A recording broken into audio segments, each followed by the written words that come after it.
சத்குருவே சரணம். கனகன்பட்டி ஐயா என்னோட வாழ்க்கையில பல அற்புதங்கள் பண்ணியிருக்காங்க. அதுல ஒண்ணு என்னோட உடம்புல இருந்த ஒரு நோயை குணப்படுத்தி இருக்கிறார். அந்த அனுபவத்தை நான் உங்கள்கிட்ட பகிர்ந்துக்கணும்னு ஆசைப்படுறேன். ஐயாவோட வழிபாடு நான் ஒரு 3 வருஷமா பண்ணிட்டு இருக்கிறேன். அதுக்கு முன்னாடி பழனி போவேன் வருவேன். ஆனா ஐயா அங்க இருக்கிறது எனக்கு தெரியாது. அவர் உயிரோட இருந்தப்போ நான் ஐயாவை பார்த்தது கிடையாது. இப்போ ஒரு 3 வருஷமா தான் நான் கனகம்பட்டி போயிட்டு வரேன். ஆனா இப்போ எனக்கு ஐயா தான் எல்லாமே. அவர் இருக்கிறத தத்ரூபமா எனக்கு உணர்த்தி இருக்கிறார். நம்ம மனசுல நினைச்சு ஐயாவிட்ட நான் வேண்டது எல்லாமே ஐயாவுக்கு நல்லாவே தெரியும். நம்ம வாய் விட்டு கேட்டாதான் ஐயா பண்ணுவாருன்னு கிடையாது. நம்ம சொல்லாமலேயே நம்மளோட குறைகள் எல்லாமே ஐயா தெரியும். அவர் பார்த்துக்கிட்டே தான் இருப்பாரு.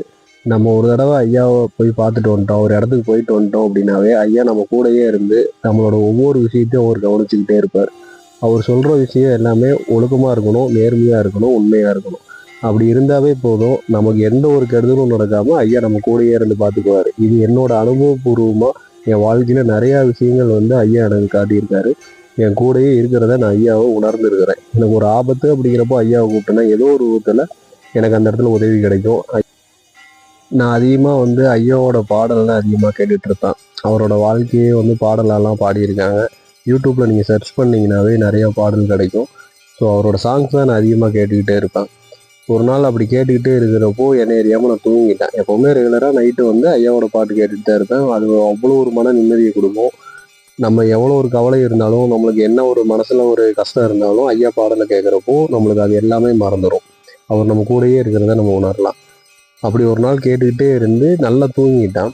கனவுல ஐயா வந்தார். கனவுல எனக்கு அன்னைக்கு அதை என்னால் அது கனவுனே சொல்ல முடியாது. நான் ஐயாவை நேரில் பார்க்கலையே அப்படின்னு நினச்சிட்டு இருந்தேன்.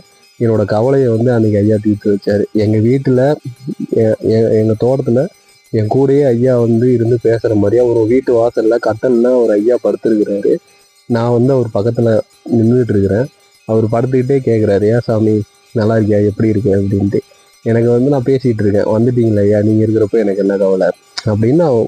நம்ம நேராக எப்படி பார்த்தா பேசுவோமோ, அவர் இருக்கிறப்போ பேசியிருப்போமோ அதே மாதிரி பேசிக்கிட்டு இருக்கேன். அப்போ ஐயா கேட்குறாரு, என்ன சாமி உனக்கு சேர மாட்டேங்குதா, அலர்ஜியா அப்படின்னு கேட்குறாரு. எனக்கு அப்போ ஐயா என்ன கேட்குறாருன்னு எனக்கு தெரிஞ்சிருச்சு. எனக்கு உடம்புல ஒரு பிரச்சனை இருந்துச்சு. எனக்கு மட்டன் சாப்பிட்டா சேராது, அலர்ஜி, உடம்பு பூரா தடிச்சுக்கும். நிறையா பேர்த்துக்கு இந்த பிரச்சனை இருக்கும். நான் அது ட்ரீட்மெண்ட் எடுத்தாலும் சரியாகாது. டாக்டர்கிட்ட போய் நான் ட்ரீட்மெண்ட் எடுத்தோம். டாக்டர் அதை ட்ரீட்மெண்ட் எடுத்தோம், அது சரி ஆகலை. டேப்லெட் போட்டாலும் என்ன பண்ணாலும் அது ரெடி ஆகலை. கடைசியில் மட்டனே சாப்பிடாம விட்டுட்டேன். சிக்கன் மட்டும் தான் சாப்பிடுவோம், மட்டன் சாப்பிடவே மாட்டோம். அது சேராது, சுத்தமாக சேராது. வாசாமி நான் பார்த்துக்கிறேன் அப்படின்ட்டு என்னை அப்படியே கூட்டிகிட்டு போகிறாரு தோட்டத்துக்குள்ளே. அங்கே அந்த குப்பையெல்லாம் கொட்டி வச்சுருப்போம். தோட்டத்தில் இருக்கிறவங்களுக்கு தெரியும். மாடு டெய்லி மாட்டு சாணம்லாம் எடுத்தோம்னா ஒரு இடத்துல போட்டு குப்பையை தனியாக ஒரு பிளேஸ் வச்சுருப்பாங்க. அங்கே கொட்டி வச்சுருப்பாங்க. அங்கே பார்த்தீங்கன்னா நிறைய அந்த கீரை தலைகள் மாதிரி தலைஞ்சிருக்கும். அது மாதிரி தெரியுது. அங்கே ஐயா கூட்டிகிட்டு போகிறாரு. கூட்டிகிட்டு போயிட்டு அங்கேருந்து ஒரு தலையை எனக்கு பிடிங்கி கையில் கொடுக்குறாரு. இந்தா சாமி, இதை சாப்பிடு, இனிமேல் உனக்கு அது வராது, நீ அடுத்த அமாவாசைக்கு என்னை பார்க்கவா அப்படிங்கிறாரு. அது வரைக்கும் தான் அது தெரிஞ்சுது. ஆனால் எனக்கு டக்குன்னு எனக்கு முழிப்பு வந்துருச்சு. எந்திரிச்சிட்டேன் நான். என்ன ஐயா அப்படி சொல்லியிருக்காரு அப்படின்னு சொல்லிட்டு, சரி ஓகே அப்படின்ட்டு நான் அது ஐயா கனவுல எனக்கு கொடுத்தது தான் அந்த மூலிகை. இது நான் ஐயாவை நினச்சிட்டு, ஐயா நீங்கள் இது மாதிரி கொடுத்துருக்கீங்க, நான் உங்களை நம்புகிறேன். அப்போ நான் அதை எனக்கு நீங்கள் கொடுத்துட்டீங்க, என்னோட நோயை நீங்கள் எடுத்துட்டீங்க, இனிமேல் எனக்கு அது வராதுன்னு எனக்கு தெரியும், நான் அதை செக் பண்ணி பார்க்குறேன் அப்படின்ட்டு அங்கே ஒரு 2 டேஸ்லேயே நான் திரும்ப என்ன பண்ணிட்டேன், ஒரு மட்டன் எடுத்துகிட்டு செஞ்சு சாப்பிட்டோம். எனக்கு என்ன ஒரு ஆச்சரியம்னா, மட்டன் சாப்பிட்டோன்னா அதுக்கு ஒரு 1 ஹவர் அவ்வளோதான் அதிகபட்சம். அதுக்குள்ளே உடம்பு ஃபுல்லாக தடிச்சிடும், வாமிட் ஆகிடும், மயக்கம் வந்துடும். அது ரொம்ப ஒரு இஷ்யூ ஆயிரும் உடம்புல. ஆனால் இது எதுவுமே எனக்கு ஆகலை. நார்மலாக எப்பவும் போல தான் இருந்தேன். ஒரு சின்ன ஒரு தடிப்பு கூட உடம்புல வர கிடையாது. எனக்கு மிகப்பெரிய ஆச்சரியமாக இருந்துச்சு. அவ்வளோ ட்ரீட்மெண்ட் பண்ணி டாக்டர்ஸே வேணாம், நீங்கள் மேலே சாப்பிடாதீங்க, செட் ஆகலைன்னா விட்டுருங்க, அது உங்கள் பாடிக்கு ஒத்துக்கலை அப்படின்னு சொன்ன ஒரு விஷயம். ஆனால் அது ஐயா கனவுல ஒரு தலையை என் கையில் தான் கொடுத்தாரு. அதுலேயே அதெல்லாம் சரியாயிடுச்சு.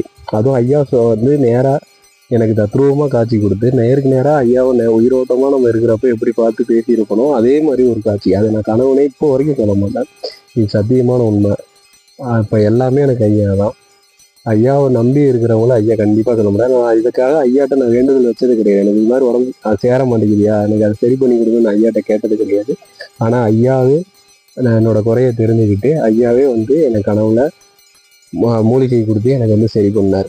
இது வந்து சொன்னால் நம்ப மாட்டீங்க, ஆனால் தத்ரூபமான. இப்போ நான் எங்கே ஃபங்க்ஷன் போனாலும் என் ஃபேமிலி சர்க்கிள் எல்லாருக்கும் தெரியும் எனக்கு மட்டன் சேராதுன்னு சொல்லிட்டு, சிக்கன் தான் சாப்பிடுன்னு சொல்லிட்டு எடுத்து வைப்பாங்க. ஆனால் நான் மட்டன் கொடுக்குன்னு சாப்பிட்றப்போ எல்லாரும் ஆச்சரியமாக பார்ப்பாங்க. நான் இப்போவும் அவங்கள்ட்ட பெருமையாக சொல்லிட்டு வருவேன், என் ஐயா இருந்தார் எனக்கு மூலிகை கொடுத்து என்னை காப்பாற்றிட்டாரு அப்படின்னு சொல்லி.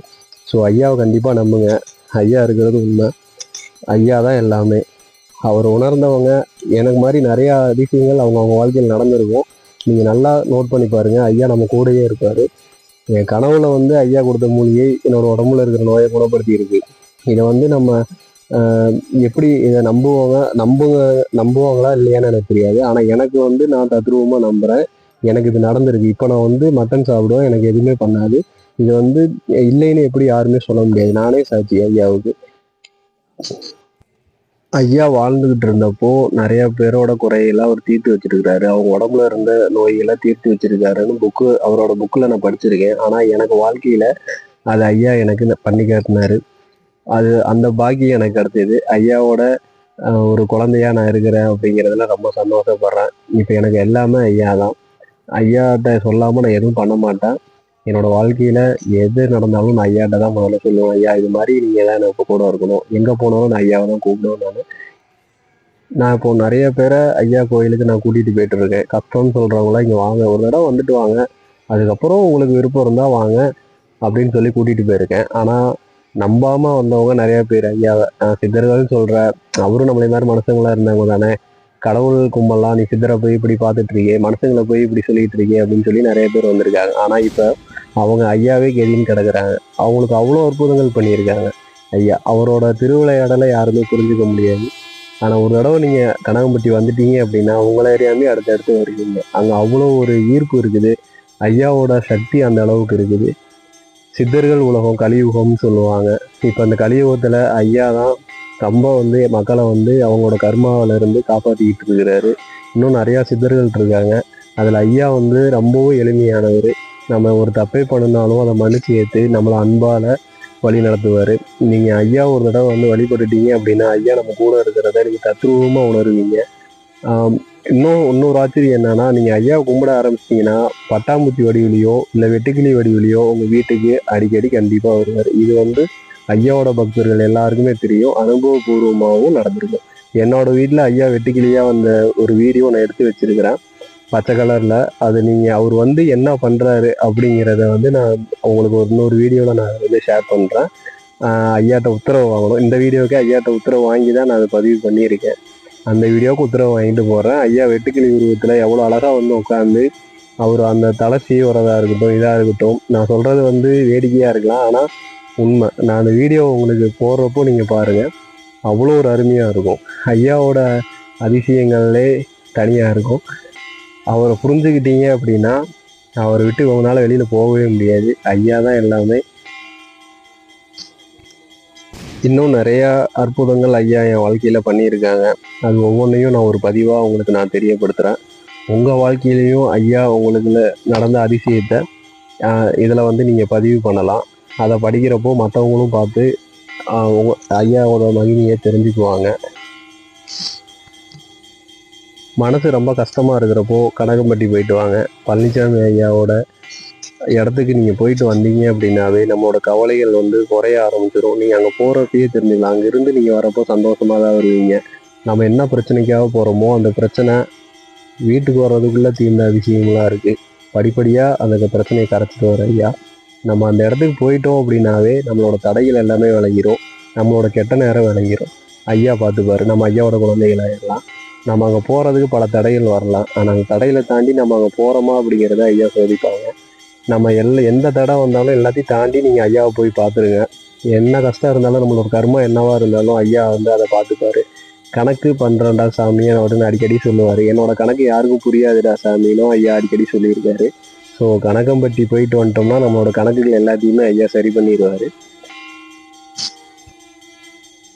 அங்கே தங்குற வசதிகளும் இருக்குது. நீங்கள் நைட்டு தங்கிட்டு போகிறதா இருந்தாலும் தங்கலாம். ரொம்ப தூரத்தில் இருந்து வரீங்க அப்படின்னா நைட்டு கோயிலே தங்கி இருந்துட்டு அடுத்த நாள் போகலாம். அது இன்னும் வந்து சிறப்பாக இருக்கும். ஐயாவோட இடத்துல ஒரு நாள் தங்கி இருக்கிறோம் அப்படிங்கிறப்போ நம்மளோட மனசு அவ்வளோ ஒரு அமைதியாயிரும். நீங்கள் அவ்வளோ ஒரு நிம்மதியாக நீங்கள் அங்கே வந்து உணரலாம். அப்படி ஒரு சந்தோஷம் நம்மளுக்கு வேற எங்கேயுமே கிடைச்சிருக்காது. அவ்வளோ ஒரு அமைதியாகவும் அவ்வளோ ஒரு நிம்மதியாகவும் இருக்கும் மனசுக்கு.